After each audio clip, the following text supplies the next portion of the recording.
You said at the beginning that you're basing it on what a lot of parents have told you. How many parents? Oh, I don't know, hundreds, thousands. We hear about it all the time. Well, there's a difference. But you're limiting rights right now based on stuff that isn't even a fact. Limiting rights of 10-year-olds, 14-year-olds, 15-year-olds. You're losing your mind, Vassie.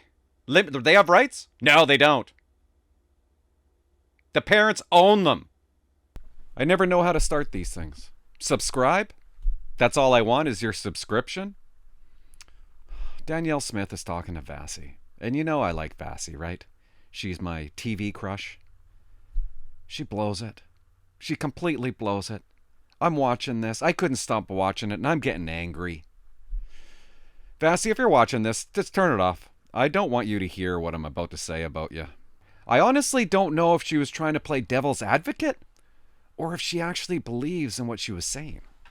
Smith is discussing the new policies that she's bringing forward in Alberta. Prohibit reassignment surgeries on, prohibit hormone on, notify parents for students 17 and under who request new pronoun change, and require organizations to establish athlete eligibility policies. Boys swim with boys, girls swim with girls. Again, though, I'm unclear as to why the need for it. I take your point on other reports in other places that have been conducted, but there's only, I think the population in Alberta, from what I read in the last Stats Can, of trans people was just 0.37% of the population. The government can only have so many priorities, can only generate so many outcomes. Why, again, would you choose this? 0.37, which equals to about 150,000 youth in Canada, I think.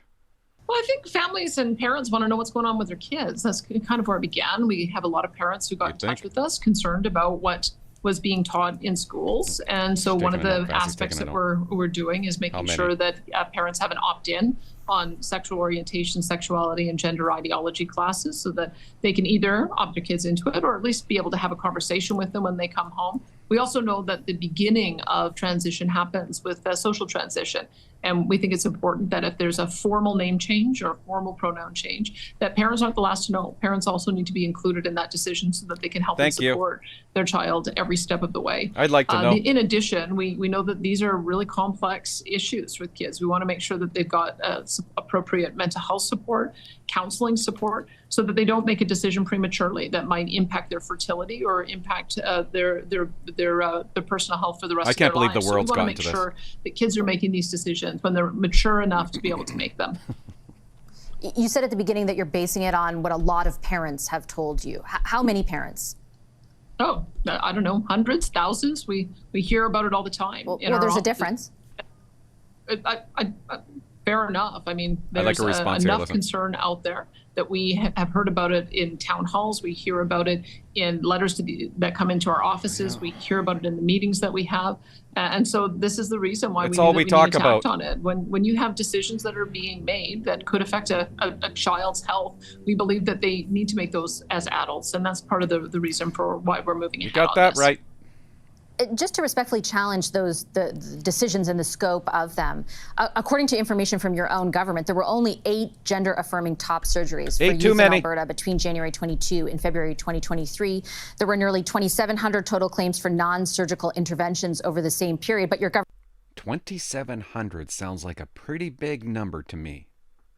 Government could not clarify exactly how many of those treatments were for things other than gender dysphoria. And actually, the only thing you could clarify, your government could clarify, was that the majority of them represented stuff that was not gender dysphoria. So what, again, I'll put to you, like, what is the need that you are actually addressing here if the people that you are protecting are so few in number? If they're so few in number, then why do I know 2 people in my small town that are doing it?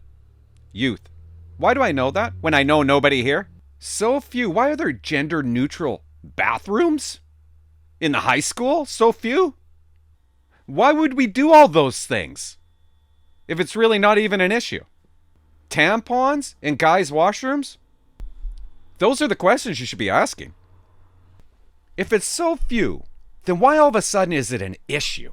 Why are they teaching this stuff in schools? At my daughter's elementary school, there's a guy that dresses up like a girl who gets invited from another teacher, trouncing around the school like a celebrity with fake thighs, promoting it. Do you not think the kids look at this person like a celebrity, famous? It might think, one day I want to be that person.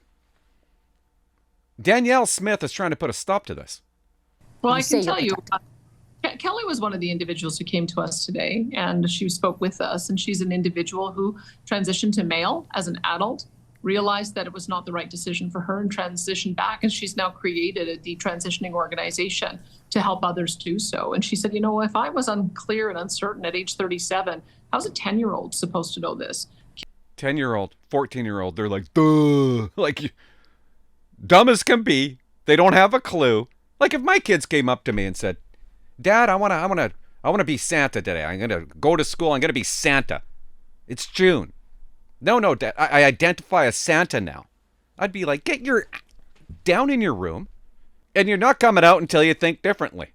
Kids need to be able to get the mental health support and also the appropriate medical support, family support, before they make some of these incredibly life-altering decisions. I mean, our main purpose is to make sure that kids aren't making decisions that will prematurely prevent them from being able to have kids of their own one day. There's certain decisions that you make as an adult. We put all kinds of restrictions on children until their brain is developed to a point where they understand the brain doesn't develop until 25, guys. You want to make a decision like this, you do it at 25 and over. Consequences of their decisions, and these are adult decisions, and so we're going to make sure that kids have the opportunity to make them when they're older. And do you have evidence that beyond that one example you've provided, any of those 8 surgeries, for example, that took place in the last year did not include any kind of guidance or counseling or mental health help, or that their parents were against it? Again, a question of what evidence you're basing these decisions on. Quite frankly, where the evidence is lacking is on the long-term consequences of puberty blockers and cross-sex hormones and what happens with kids when they transition. How many of them remain happy with that decision? Well, they don't remain happy. How many of them detransition? These are all things that we need to know. We shouldn't be experimenting on children. And so we want to make sure that we have good counseling with appropriate doctor support, appropriate parental support, and that kids are old enough and mature enough to be able to make and understand the decisions that they're making. So we're putting some guidelines around it, and we think we've found the right balance. Guidelines? Why? Yeah. In the absence of that information, and I should say it was done in the UK, it studied stuff that had happened in the UK, not that had happened in Alberta. In the absence of that information, why are you limiting rights? I get it if you had that information and you had evidence that everything you're afraid might happen is happening. Then I understand limiting rights. But you're limiting rights right now based on stuff that isn't even a fact. Limiting rights of 10-year-olds, 14-year-olds, 15-year-olds. You're losing your mind, Vassie. They have rights? No, they don't. The parents own them. Well, we have had top surgery performed on children under the age of 17. That's why we're saying that can't happen anymore. You're not going to be able to have surgery until you're an adult, 18 years of age and older.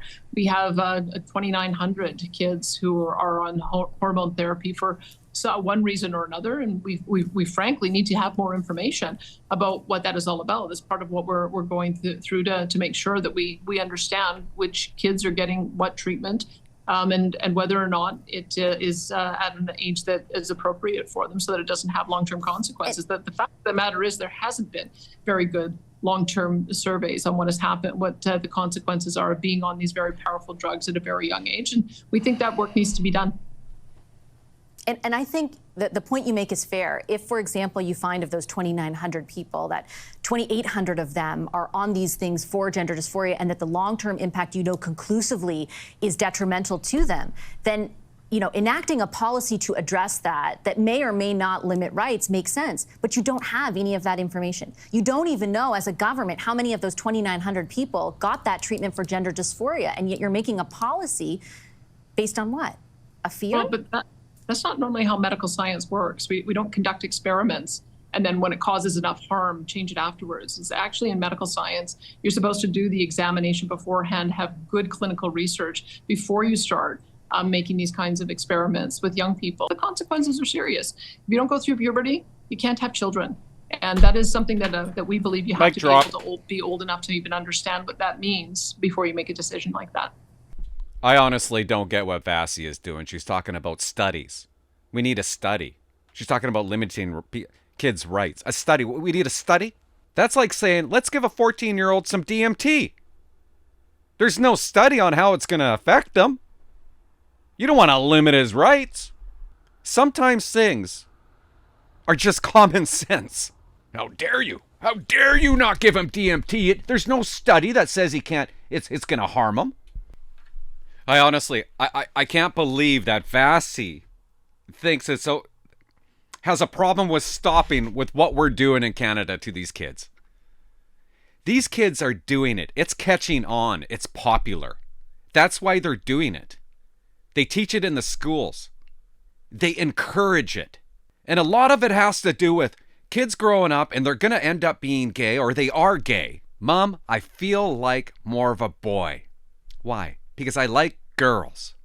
Mom, I think I need to be a boy. You got to protect that. Not going to give you hormones to screw up your life for the rest of your life. And honestly, I look at the people that I graduated in school. And yeah, some turned out gay. Quite a few turned out gay later on. They didn't come out till later on because you would have got in trouble. You would have got picked on. Not anymore, but you would have got picked on.